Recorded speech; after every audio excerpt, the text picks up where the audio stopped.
I now recognize the gentleman from New York, Mr. Mannion. Thank you, Mr. Chairman. Thank you to all the witnesses for being here today. The rise in anti-Semitism across the United States is profoundly troubling.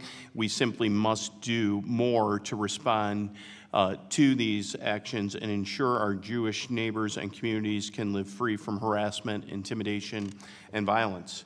We all must stand together to reject any targeted hatred or bigotry against any group due to their religion, ethnicity, or other demographic.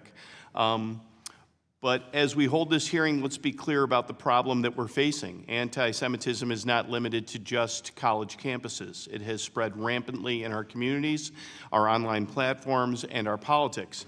Yet the majority of this committee are set on repeatedly singling out higher education and attacking university presidents and labor unions that represent their faculty while refusing to pursue serious, comprehensive solutions. In fact, they've supported this administration's moves to gut the Office of Civil Rights at the Department of Education, cancel grants for hate crime prevention, and openly has embraced individuals with known records of offensive, conspiratorial, hateful rhetoric. I call on my colleagues on the other side of the aisle to hold those in their own party accountable and approach this issue in a more thoughtful manner. Chancellor Matos Rodríguez, given the importance of combating anti-Semitism in our state, I'd like to give you an opportunity to elaborate on CUNY's efforts.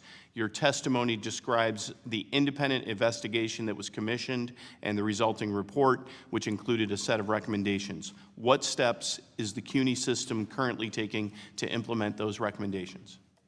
I appreciate the question, and those are the recommendations from the Lippman report, which we collaborated fully when the judge was conducting it, and we have embraced the recommendations that came from the judge and his team. One of the main ones was indicating that our decentralized structure made the follow-through in the cases of discrimination and the investigations not as responsive as they should be, something that we knew that was a challenge, and we have been advancing our work in that area, so I created a center. Now all the complaints around discrimination, harassment are handled by one single center, which works on the training of all the individuals conducting the investigation, so we have more timely investigations, we're more responsive to that work. We also had a lot of critiques, valid critiques, to a portal that we created to centralize some of that before.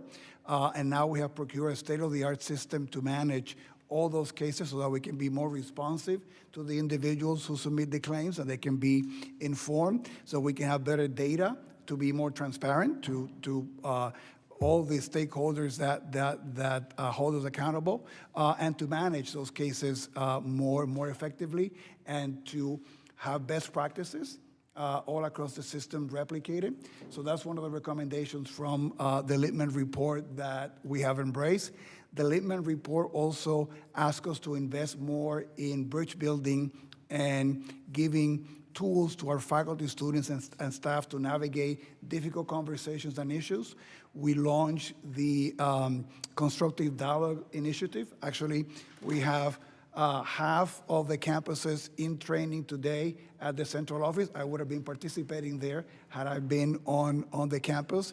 And this is to give faculty, students, and staff tools to be able to have difficult conversations. We do not want people shying away from difficult conversations. They need to do it civilly, they need to do it respectfully, and they have to do it following the rules. So those are some of the investments that we've made as a result of the judge's recommendations. Yes, and you have communicated the progress in certain ways. Can you elaborate on how you've articulated that progress to students, faculty, and the broader community? So we've been engaged in communicating the work that we have done. I've indicated before that I have a Jewish Advisory Life Committee that has been both a resource to us of listening to what the community thinks we should be doing, but also as a way for us to convey some of the work that we have been doing in this arena.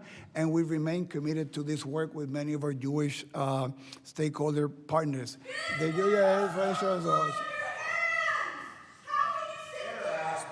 Suspend. The lady